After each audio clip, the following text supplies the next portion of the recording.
Hi guys, welcome to a video. This is the only headband that I could find. So normally I would wear, I've just had a nice shower for the first time in my new house. Woo! So this is the only headband I could find. It's all good because it's Disney. You know that I'm all about the Disney ever since I was a kid. My grandfather, he's responsible for the Disney effect. So anyway, the topic of today, as you can see, is inclusion. What does inclusion mean to an autistic or a disabled person? You might know me and relate to me through autism or disability or both. Who knows? Doesn't really matter. Inclusion is for everyone. You don't need to have a disability or autism to need inclusion in society. Inclusion is a thing that everyone needs, right? And there is an I in inclusion. And I know that's cliche. I feel like I'm sitting back in classes of, when you do at university, you do these classes in communication and they like to have these little acronyms and things. They get all caught up in it, these academics. Yes, they do. They like their acronyms, which is difficult for an autistic to remember the acronyms. But anyway, we won't go there. So basically, I for inclusion. The reason I'm doing this topic is because it's affected me. It's affected me in the NDIS system. It's affected me as being a disabled person. It has affected me being an autistic person. There is a competition in the autism world. Who's more autistic than someone else? Who struggles more with their autism than someone else? And that's sad. Same with disability. There's competitions in physical disabilities. It's ridiculous. Rare syndromes, you don't get much inclusion because you don't get to meet your own kind. I might have a chance of meeting a 22Q on here, but not in real life. No. So it's extremely sad, really, to not actually be able to mix with people who have your condition and chat, because you know what? The professionals can only know so much and we know more than them because it's a rare, like most of people that have a syndrome is normally rare, guys. I don't know how many syndromes. There's like 4,000, 6,000. I don't know. There's many syndromes. I have 22q11.2 deletion syndrome. Yep, and I have a lot of it. Sadly, everyone's different, just like autism. Not everyone gets affected the same. So if you've met one person with 22q syndrome, you've met one person with 22q syndrome, just like autism. So, you know, autism for me was a struggle, particularly as a child and a teenager and a young adult, and it is still a struggle, but with my gift of wanting to learn, because let's put it that way, like there has to be a wanting to learn, an eagerness to learn. I think I've come a long way. However, I still don't get to have the success of friendships and normality like someone who's my age, someone who is in my situation. I don't. I never will. I will always be vulnerable, sadly, to social manipulations. So it is difficult still, but I would say out of my whole life to date, this is the easiest phase for me with my autism. So basically with 22q, I'm very isolated. I don't know anyone with it. But let's talk about just generalized disability, because all of it comes under disability. And when I say that, that includes autism. And when I say that, it means the society as a whole has disabled us. We are not disabled per se. They have disabled us. Does that make sense? There's a difference. We could do lots more if the world was more inclusive. That's a bigger topic. I'm not touching that one. It's like, that's someone else's, like politicians and things. Like, that's not for me. But I'm here for just inclusion in general, because I think that inclusion So I'm trying to get comfortable. New environment, new setup. It's just all, I don't even know if you guys are actually able to properly see me. Yeah, so let's talk about inclusion. What does inclusion mean to me and you? Perhaps you can think about that for yourself, but for me, it means that you can do what everybody else does, even though you have a disability. And when I say disability, please keep that in the back of your mind. You are only disabled, if you are, by society. So I'm just going to fix this camera. It's driving me nuts. Hi. Right. Society has choices. Society doesn't have to make us disabled, but they do. Anyway, that's changing. I'm sure the evolution of society as a whole. Well, who knows? We could be heading for World War III. I don't know. Legit. Now I'm crooked. I need to be central. Legit, it could be. Times are changing. Times are different. Times are not the same. But I for inclusion. So let me just give you some real world examples, because that's probably the best way to explain anything in society when you look at the whole as the person in the society. And with psychology now, since 2020, a lot of people are with the same belief as I, like Jordan Peterson, that you cannot look at the individual without looking at society. And if society is sick, which it is, it's very sick, then the people in that society are going to get sick, depending on their own resilience, strength, and that is fluid, guys. Don't kick yourself if you're having a weak time, a weak moment, a weak week. That's funny, week, week month, week year, week couple of years. It doesn't matter. You are doing your best, right? It is a very sick world. There is a lot of injustices that are just accumulating. People that normally wouldn't experience injustices are now experiencing injustices. So I think there's a lot of you out there that even if you don't have a disability, you can probably relate to injustice, and disabled people do suffer a lot of injustices. So inclusion for me, I'll give you my examples. So of late, I've had to move specialist disability accommodation places, right? That's a problem in itself, because moving with disability is difficult, especially when your disability like mine, separate to just my autism, my 22q is making me actively sick. Now, it could be better than that, but the medical system is not good for syndromes that are rare. It is wonderful for everything else. Great. But if you have a rare syndrome, Australia is not quite the place to be. Just going to say it. It's not the place to be, sadly.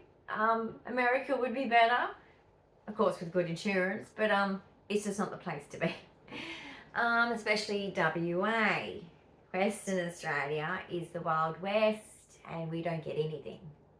Yeah, we're pretty much like, we've got the best beach. No, Queensland, Gold Coast has the best beaches. We have second best beaches. So basic, and we don't have crocodiles like the far north Queensland. Just saying. Anyway, so through this transition, it has been a transition. What does an autistic struggle with? Transition. My disabilities, as far as others are concerned, because I disagree with them, are invisible. I disagree. They are seeing it, but they are challenging it. That's not inclusion. Being inclusive is accepting someone's limitations of development, and I have a developmental delay that makes me the mental age of an 18 to 21-year-old. Hello. I'm nearly 50 in May 13. I'm 50. Half a century. Half a century. Isn't there something they do in cricket for half a century? Do I get a medal? Government? No? Do I get half a letter from the king? Because I'm halfway to 100. Just in case I don't make it, because 22Q. Anyway, won't go there. Life expectancy is not the same as normal people. And there's many syndromes, but this particular syndrome, the life expectancy is 50s. I'm not happy about that, but I'm challenging that, don't worry. But basically, the transition, people think they're being inclusive and they think that they're complimenting you by describing your disabilities. It's invisible. They're not invisible. None of my disabilities are invisible. Cancer can be invisible. I mean, how, to me, it's petty.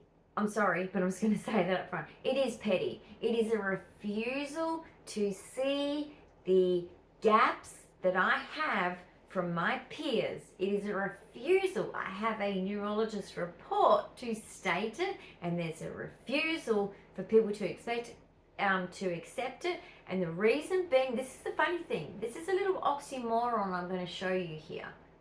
They think they're empowering me by making me do certain things that I will fail at. Not due to my capabilities of learning the script, saying the script. Great. It is because other people don't respond to the script. Because they don't give a shit. Okay, we're in the new age world of people don't give a shit. They care about the money, and that is it. The NDA system, money. Medical system, money. That's all it's about. Money. So basically, with this so-called empowering of me, is disempowering me because it's going to make me fail. So, and look, I get it's difficult because I'm not on, with autism per se, I'm not on the mild end and I'm not on the severe end. I'm in the middle. It's hard. It's really hard. And because I can go so far and then I get stuck. And that stuckness, they think they can just teach me. I'm nearly 50. I've hit my max. Everybody does. A neurotypical gets to 50 and that's their max. Yes, we keep learning, but not significantly. Definitely not speech problems. Significantly, right? You do slow down. And so this has been quite a conflict because I'm not included. So it's very black and white. It's like, okay, well, if you can't manage this situation yourself, someone's going to do it for you. There's no middle ground. It's black and white with the government. It's black and white. And life isn't black and white. Autism isn't black and white. You know, there's many things that just aren't black and white. And so inclusion to me means including the person by accepting and accepting the differences that that person has, no matter what they are, physical or autistically. Autism is not a mental illness. Like Tony Atwood said in a recent thing on the Hangout, it needs to be out of the DSM. It needs to be out. It is not a mental disorder. It's not. And second to that, I'm not saying that the needs don't need to be met for an autistic person and therapies and all that. Not saying that. Don't think that. A developmental psychologist would be greatly beneficial. Speech therapists, OTs, all of that, essential. I'm just saying that it needs to be out of the DSM because it's not a mental illness. And particularly in Australia, a lot of our autistics end up in prison, mental hospitals, and it is not good, not healthy. In Australia, our mental hospitals are barbaric, they're abusive, there are absolute mongrels in the system. And I say mongrels because that's what I mean. They're mongrels. They're there to inflict the most amount of pain on human beings. The people that deserve it the least are the ones that are getting it the most. So anyway, that's the problem in Australia. I don't know about other countries, I can only speak for mine. So it needs to be taken out of the DSM. And any mental health issue that an autistic experiences is normally due to society not being inclusive. Jobs, hobbies, group activities, being with others, okay, of their own kind, or at least people with acceptance of them, people that treat them with respect, dignity, and help guide them along. We need to be guided. Sometimes we get stuck and we go, I don't know how to do this bit, and we need someone to ask for assistance, and there's no shame in that. And when you have a level like myself, who is not the highest of functioning, I have to have social stories, I have to have supports, because I can't navigate it. And it would actually be dangerous. When my health wasn't navigated well because I was doing it, the doctors didn't think I was sick at all. And then look at me now. I have a long list of diagnoses that are all under the umbrella of 22q. That's why I'm late diagnosed, because I could not represent myself, because the health system is not inclusive. It is not disability friendly. Fancy that. Medical centres and medical hospitals, not disability friendly. Autistic friendly. They've only just in Perth got, at the Children's Hospital, a sensory room.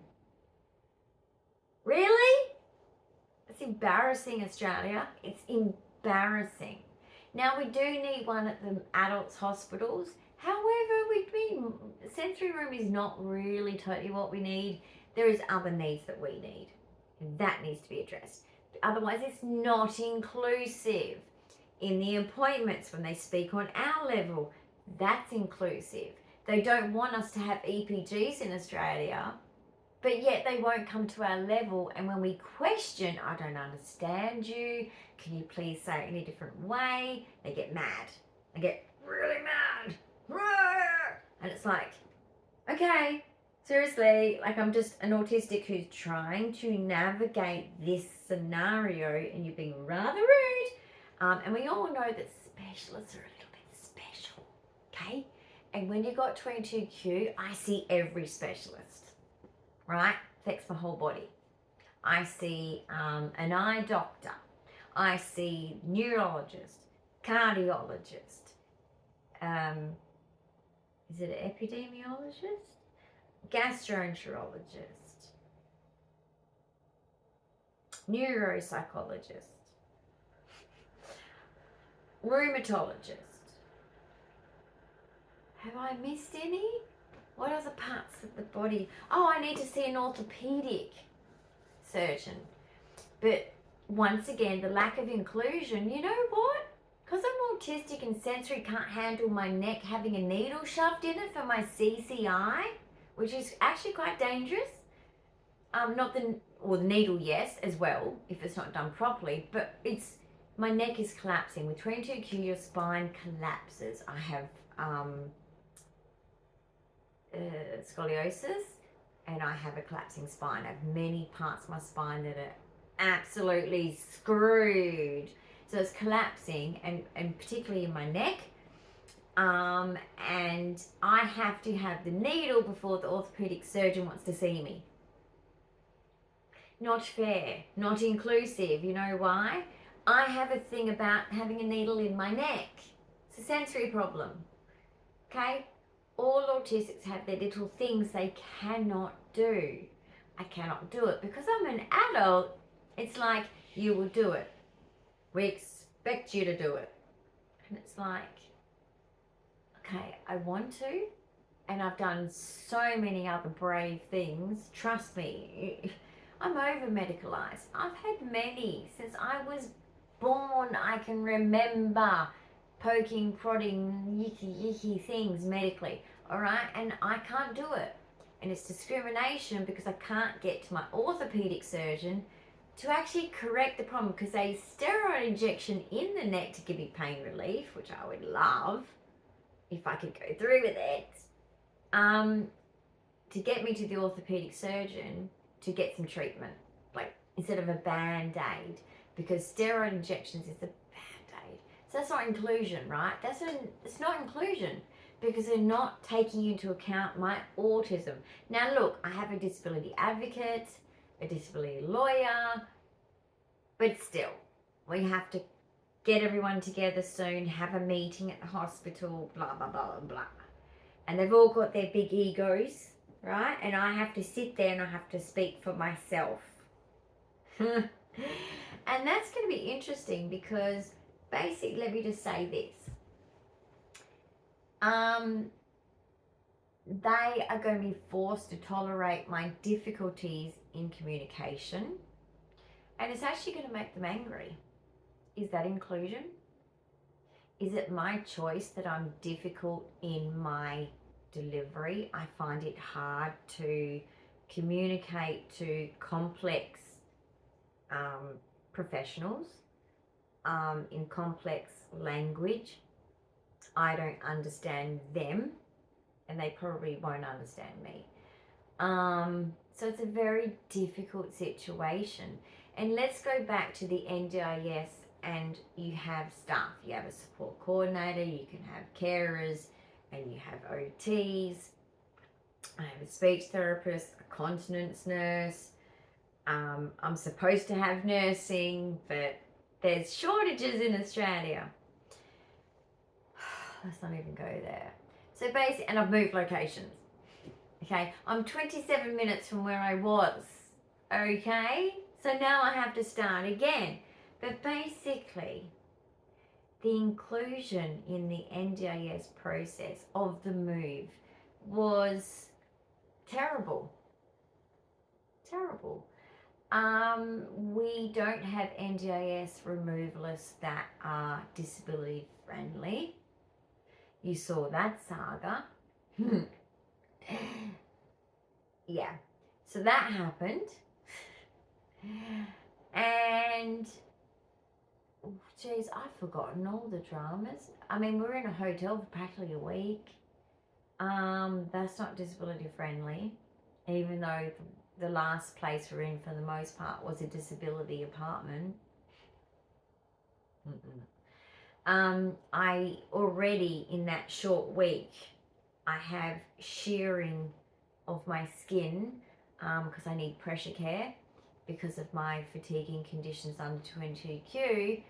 I spend a lot of time lying down, and because of my spine. My spine cannot tolerate sitting up, and it is actually quite life-altering, frustrating when you used to be an athlete. So it's very annoying because my spine is collapsing. So the inclusivity was not there. And so I'm shearing. I've got wounds basically within less than a week it started. So I'm healing them now that I'm back with a pressure care mattress. So if you hear a air every now and then, it's my oscillating air. Is that the right word? Oscillating? Fancy, isn't it? Oscillating. So my oscillating air mattress. So inclusivity, I was really unimpressed, because in a time of absolute distress, my agency didn't have enough staff in the stressful circumstance to rotate to look after me, which should be done, to do shifts. So people were burning themselves out. And who copped the anger of the exhaustion? Me. Who copped the attitude and the angst and the anger that they had at the stresses of their job? Me. Who's the person that can't fight back? Or, if you know my personality, I don't fight. Me. So I was verbally abused. I have lost trust in my agency, and it's disgusting because I feel like this constantly is happening in this NDIS scheme. And look, I'm going to speak to probably Senator Jordan Steele's team because I have a good relationship with them. I hate bringing bad news to people after bad news, as you guys know. There's a lot of bad news that's happened before us getting here. Now things are going well here, fantastic. We now have the washer and dryer fitted, the fridge is fitted, we have space, we have a kitchen. Thanks to Sir, we have a kitchen, we have a shower kind of functioning, and we have a washing machine dryer functioning. We have a TV and a bed functioning. Good things. Haven't done shopping yet. So we're eating little snacky things we have left from our supplies, and Sir's getting his meal tonight. I've got to stick to my gastroparesis diet with what I've got here, and I'm not hungry anyway because I went against my gastroparesis diet, which I'm now going to suffer majorly for, but I've got a colonics next week. I've got colonics at the hospital, yay! But guess what I did? I'm not supposed to eat gluten. I'm actually celiac. I got tested, not in this country, but I got tested. And I know that because it doesn't come out of me. It gets stuck. I'm extremely affected by gluten. But last night, Sir, you know, he bought jam donuts. Why would you do that? On my first night here, stressed out to the max, I'm using all of my coping skills that I have. I'm hanging by a thread. I hadn't showered in days. All I could see was boxes. I saw no hope. I saw no hope in those boxes disappearing. No hope in getting a kitchen by today. But I'm amazed by Sir. He is phenomenal. I am just in awe. I'm like, whoa. How did you executively function and do that? Just showering, I was like crying because I was like, okay, shampoo's over here now, and the soap's over. Anyway, I'm clean. I have fresh clothes. I feel wonderful, but it's not easy. It's really distressing. And of course, we didn't get much sleep because my cat cried. My cat cried last night. He does that. New environment, he cried. He should be alright tonight because it just takes adjusting. Cats are autistic too. Cheers. Okay, so let's talk about the I in inclusion. Why do I say I is in inclusion? Because it's about me. It's not about whether someone else thinks I'm being included. It's whether I feel I'm included. And when I was verbally abused by asking simple questions, which means it doesn't mean I'm expecting my own way. I've learned through social stories. I'm not stupid. I've studied psychology. I'm very smart, but socially stupid. I am, okay? And I know people don't understand that, but it is a real thing. And it sucks to make friends when you're smart, but socially stupid. Really hard. And when I connect with people, if I connect with them and I speak to them and I go a little bit more than speaking to them, that means they're kind of like, that's big for me, if that makes sense. That's a big deal. It's a big deal. It means that I've put trust in them, and I don't do that lightly. So just by asking questions, which is a common thing for me to do, because as an autistic, I don't know the rules of things, and when things are a little bit changed and confusing, I have to ask. How else do you learn? So this is your Google nurse. Dyan takes CBD. Dyan takes CBD. All right, everybody, stop yelling at me. Yelling, I know. Rude, right? That's just Google. Google nurse. So basically, this is my point. Like, I asked questions and I got verbally abused for it. There was assumptions attached to that question, like I think I've mentioned before, and that's not inclusion. Inclusion is looking at the person's specific needs to feel included in decision making, which was what I was trying to do. These questions was particularly about something to do with what my life was going to go in a direction of. It's affecting me. I should be included in that conversation, right? I'm not doing anything wrong. And a question is not a demand. It's a question. You can respond with complete denial. No. But you need to do it with respect, kindness, and an understanding of my mental age, my level of anxiety to do with my autism in communication, and my lack of comprehension, which is a side of autism and communication. Okay, everyone says they understand autism, but they don't. I don't comprehend the same way as an adult of my age group. Fact. I have a neuropsych report that states it.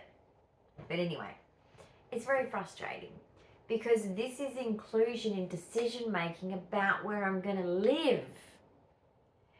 And so when you get shut down, snapped at, verbally abused for asking questions, that's not inclusion. It's the opposite. It's gaslighting, it's shutting you down, and it's removing you from having a say in the inclusion of the decision making for your future or just making decisions. It's not okay. The NDIS was designed to give us, disabled, the right to choose. Yes, there's only certain choices, absolutely. You don't get to just go, I want that. No, but you do get choices of A, B, C, D, E. You do get choices. So I just want to let you guys know that if you're in the system, never, ever, ever feel guilty for expecting inclusion in conversations. And when you have an EPG, an enduring power of guardian, they represent you. And if you have a partner that does that for you, like I do, we communicate. He knows my needs. He can speak for me without even having to check with me. And sometimes he will if he doesn't know. But he always knows what my thinking is because we live together. Okay, it's pretty easy. So when someone goes to my EPG only and not me, not okay. Completely not okay. He's not the boss of me. He is a guide. We are a team. We are, and that was what my disability advocate said so brilliantly in checking on us in our roles, is we are a team. And that's why I am going to have to assert myself with this attitude that I received, because in this system, I want people to understand about inclusion as a perfect example of the worst case scenario. If you get verbally abused for asking questions and trying to be included in the decision making about your life under the NDIS and under the rights you have or the way you get to choose to live, it is never okay to have any raising a voice, attitude, anything. There's no excuse. There's never an excuse. I don't care if their shift is exhaustive. Their agency should have staff. They should be rotating staff. It is not your fault for their business not having staff available to spread themselves out. You are not doing anything wrong by asking a question. Now, if I was being rude, snippy, like attacking the person, then of course there would be that kind of thing. That was not the case. I was in a high pressure, high stress situation and I was not supported adequately. This is due to lack of training in the NDIS. Staff don't know what they're doing under the NDIS. They don't have the qualifications. And especially when they come from backgrounds of different types of careers that are nothing to do with human services, welfare work, community studies, it's not okay. Senator Jordan Steele, I hope you follow my channel and I hope you hear this, because we must bring all of it, from support coordinators, support staff, cleaning staff, anyone that's dealing with us, right? They must come from a background of education, of a basic kind of understanding disability. And putting your personal opinion onto your participant as a staff member, not okay. What suits you, what your morals and values are, is irrelevant. That's not inclusion. That's not their life. You're setting up your life. Don't let them say, well, I would just do it this way. I think that's good enough. That might be the case for their life. And in some cases, actually, which is the real kicker, they probably wouldn't put up with it. They probably would say the same thing you would say about the struggles, the negative side of things. They wouldn't accept it for themselves. And when someone expects you to accept a standard that they would expect up here as a standard, that is toxicity. That's not okay. Because we are all equal, and inclusivity is to create equality. Welfare is always going to be part of the budget of the government. You cannot rid it of the governmental responsibilities. And we have paid our dues. Matt worked in corporate for 25 plus years with six-figure income. We have paid our dues. I have raised 2 taxpayers who are out there kicking it, and I should never be made to feel like a beggar. It is not okay. It is actually my right as a disabled Australian to get the resources that I rightly need when I'm born here. And I have a syndrome that I was born with due to no fault of my own. It's not even the fault of my parents. That's the fact. Inclusivity is about including you in decision making, including you in making sure that you are making the choices yourself. They should offer you a range. Like I said, you don't get to choose anything, but you should be able to choose things. You should be able to ask questions, no matter how stupid they are, and you should never receive a snarky, nasty response to a question just because they think it's offensive. They should always respond assertively, appropriately, because that is inclusion. They work for you. Your package pays them. And when people like me, I've got a massive package, and sadly, you know what that does to us? Those with syndromes that have big packages, we are bait for people who want the money. And I want that. Senator Jordan Steele, I want that fixed. Because we need to be safeguarded. Quality and safeguards. Don't even go there. We need to be protected. Because our money, we are not a commodity. My disability advocate is very on board with this with me, which I love. We are not a commodity, and our informal carers are not to be used and abused. Bill Shorten, I want that fixed. I want them cared for. I want them given some kind of payment. It is disgusting that they don't. I think that is just appalling. I don't agree with it. I think that we need training of our so-called professional supports, because that doesn't exist. We need more nurses in the NDIS system, not just in silver chain, which I'm not eligible for because I'm not 65 plus. However, with my syndrome and with my, genetic seizures, I need a nurse. Now, look, I can do with support workers if they're competent in seizures. Great, if I can find that. Hard to find in WA, but basically I should have a nurse, a registered nurse. But unfortunately, the practicalities in WA, hard to do. So if you know any good carers in WA, south of Perth, let me know. But anyway, I'm not looking at carers at the moment. We are settling in and we're doing well at that right now. But just know there is an I in inclusivity.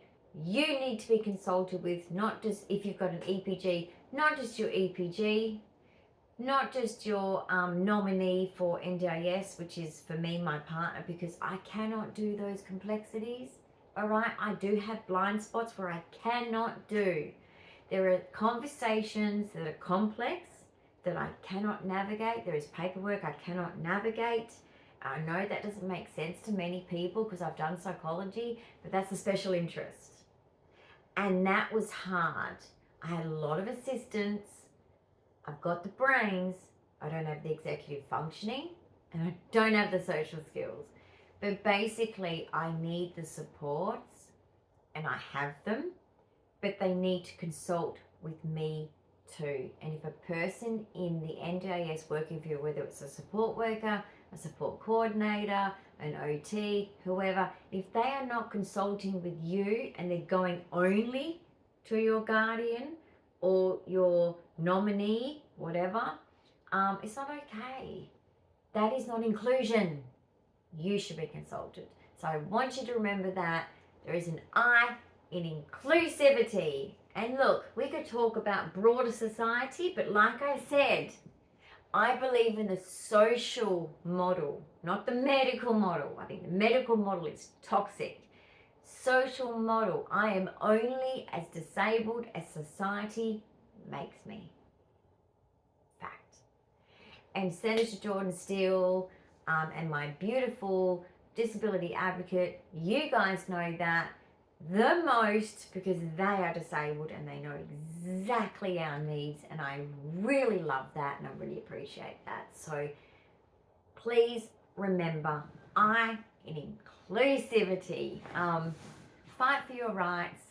Don't expect anything less. Don't accept anything less. Don't settle.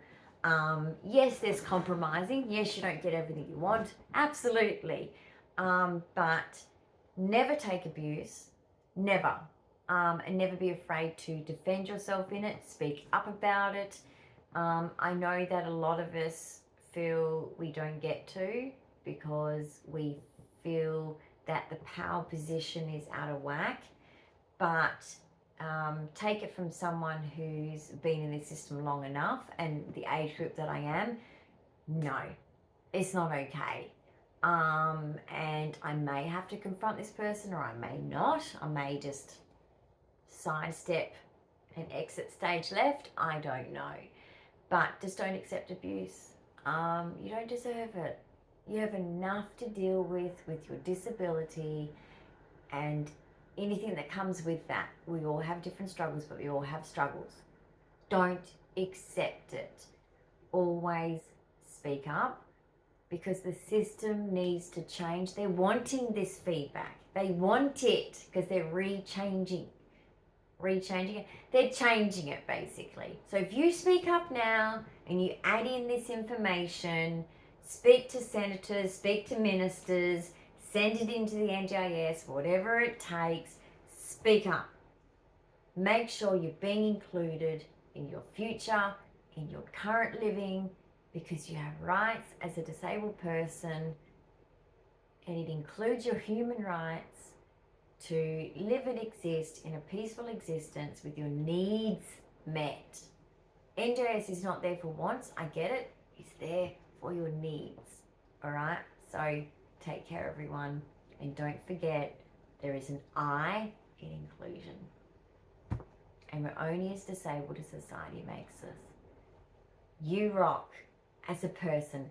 Person first. Love you all. And I hope you got something out of it. And I'll catch you in the next video. Bye.